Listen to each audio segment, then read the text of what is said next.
Os desafios da inteligência artificial generativa na área da banca de investimento são uma promessa, de alguma forma, de um crescimento exponencial e que este entusiasmo traz para todas as organizações, inclusive para o Banco Big. E os grandes momentos são a área de como é que vamos operacionalizar e de como é que, em termos estratégicos, está planeado. O meu nome é Paulo Figueiredo, estou a liderar a área do Centro de Excelência de Data and GenAI, de Inteligência Artificial na Glint Global, e o Vítor é o administrador com o pilar do IT no Banco Big, em que agradeço a presença. Olá, Vítor, e passaria desde já à primeira questão e sobre o tema da como é que este conceito de inteligência artificial está a ser vivido no Banco Big e como é que ele está a trazer a aplicação nos próximos tempos junto do banco. Olá, bom dia. Bom, este tema é forte em todos os setores e obviamente hoje em dia praticamente é raro encontrar uma empresa ou alguém que não queira estar com uma presença em termos de inteligência artificial. Nós montamos uma equipa que está dedicada, uma equipa dedicada a fazer exploração e uma equipa dedicada com alguma capacidade de execução, mas entre uma aplicação client-faced ou uma aplicação muito mais focada em recursos internos, nós optámos pela segunda, portanto, por estarmos a utilizar ferramentas muito mais dedicadas à eficiência operacional, ao e-learning dos colaboradores, portanto, que era uma peça que normalmente demorava muito tempo no onboarding dos colaboradores, mas ao e-learning dos colaboradores e no interface de algumas áreas que precisavam de falar com elas e que isso acabava por consumir muito intensivamente o tempo, quer em reuniões, quer em necessidade de leitura de documentos ou de explicações, e que estão a ser transformadas por uma conversação automática entre estas áreas. Portanto, obviamente que o lado diretamente dos clientes acaba por sair beneficiado disto pelas equipas de serviço de apoio ao cliente, pelas equipas comerciais, mas neste momento não temos nenhuma ferramenta que ainda seja client-faced. Portanto, isto também tem aqui algumas questões regulatórias por trás, que depois posso falar mais em detalhe, mas que fazem com que nós, neste momento, o nosso laboratório de aplicações client-faced é só interno, é só exploratório e não tem ainda uma visibilidade de serviço comercial. E como é que a inteligência artificial generativa pode ajudar o banco de investimento a gerir o risco e de que forma é que vocês estão a ver este benefício nas vossas operações? Bem, a gestão de risco, eu creio que a banca de investimento temos todos os mesmos desafios. Portanto, de uma maneira genérica, eu acho que temos todos os mesmos desafios. Portanto, obviamente todos têm uma carteira própria para gerir. Essa carteira própria está baseada numa estratégia que foi desenhada antes, e o acompanhamento dessa estratégia, o desenho de cenários de investimento, a otimização desses cenários face a condições de mercado, a realização de stress tests, que aliás são a coisa provavelmente mais time consuming das equipas de risco de mercado, e que obviamente são exigências regulatórias, são componentes onde nós temos estado a trabalhar para otimizar serviços, produção, nomeadamente na produção de relatórios, portanto, a automatização da produção de relatórios, que são muito time consuming de fazer, e de gestão, entre aspas, de documentos, portanto, que estas áreas normalmente trabalham. Mas obviamente que isto o desenho, isto são problemas que já existem há muito tempo, não é? e que eu creio que a maior parte das organizações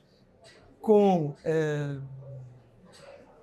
formação bastante científica, mas com ferramentas às vezes até muito básicas, portanto estamos a falar de macros de Excel, de linguagens que foram produzidas propositadamente para isto, de utilização de estatística,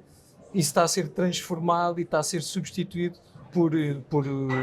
ou nos casos onde ainda não está, obviamente é um caminho a fazer, substituído por ferramentas que sejam capazes de gerar automaticamente este tipo de conteúdo e de aliviar o trabalho humano que era feito e trazê-los não tanto para a execução e para o consumo de horas disparatado que isto tem, mas mais para a análise e validação das respostas que este tipo de modelos nos dão. Muito bem. E relativamente ao desafio de passar esta nova tecnologia ao cliente, como é que estão a pensar gerir o balanço da privacidade e de alguma forma da personalização dos serviços ao cliente final? Sim. Bom, essa é precisamente uma das razões para nós ainda não o termos feito. Portanto, obviamente que a construção de interfaces altamente personalizados e customizados para o cliente é aqui um Eldorado para toda a gente, não é? É algo que já se fazia e inclusivamente nós já temos experiência no passado nisso, mas numa componente que não é tão livre, portanto que nos permite dar alguma sugestão, nos permite mostrar, reorganizar controlos num determinado interface para que tenha outra aparência, as próprias sugestões que aparecem ao cliente terem essa customização. Esses são passos que já são dados há muito tempo, mas a criação de uma interface altamente customizável ou do aparecimento até de ferramentas de advisory, de robô advisory, são coisas que neste momento têm ainda muita restrição colocada por regulamentação e que obviamente fazem com que a nossa exploração seja toda laboratorial. Depois, há outro tipo de aplicações que realmente já se podem fazer, como já existiam no passado simuladores que permitiam ao cliente fazer algum planeamento financeiro ou mesmo a literacia financeira, que no passado estava muito baseada em leitura de se calhar documentação muito extensa ou de conteúdo muito extenso e que hoje em dia é mais conversacional. E pode ser feito com a máquina e pode ser interfaced através de uma máquina e isso são neste momento as iniciativas que nós vemos mais client-face a aparecer. Okay. Portanto, planeamento, literacia financeira e a interação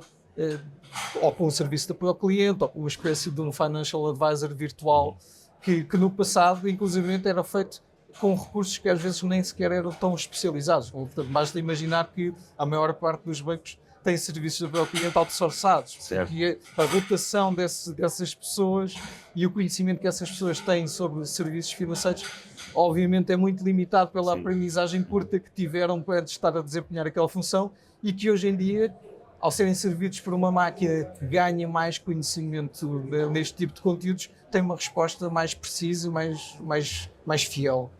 Sim, Elsa, e para responder também já algumas coisas que o Vítor nos foi passando, como é que a inteligência artificial pode ajudar o banco de investimento na previsibilidade e de antecipar o negócio, número de clientes, como é que veem esta questão? Nós vemos isto muito mais de um ponto de vista de identificação de padrões e através dessa identificação de padrões passar esses dados para um humano ou para alguém digerir essa identificação de padrões ou provavelmente até pode haver alguma predição dos próximos passos ou de construção de alguns cenários alternativos que possam ser até mais out of the box mas que tenham de ser interpretadas por pessoas, do que propriamente delegar tudo numa máquina e de estar a ter uma estratégia que é delineada por uma máquina. Portanto, nós achamos que o lado de predição é ainda algo que tem, principalmente em termos de mercados financeiros, tem muitas variáveis que não são controláveis. Sentimento de investidores, tensões geopolíticas, indicadores económicos. Portanto, há aqui muita variável que é volátil, que é imprecisa e que é preciso ser tido em consideração que fazer predição ou ter alguma previsibilidade em cima destes componentes é difícil e precisa muito de apoio e de expertise de pessoas, não é? Portanto, na nossa ótica, a identificação de padrões, é claramente um caminho, portanto, nós, por exemplo, estamos a fazê-lo dentro de microsegmentação dos nossos clientes, mas previsibilidade é algo que neste momento ainda não estamos lá. Muito bem, Vítor, obrigadíssimo por esta conversa. O tempo também já é curto e, mais uma vez, haveria muito para falar, porque é um tema que realmente de grande entusiasmo e, aliás, nota-se na forma como falou, e desejo até breve para novas conversas. Obrigado. Obrigado uma vez mais.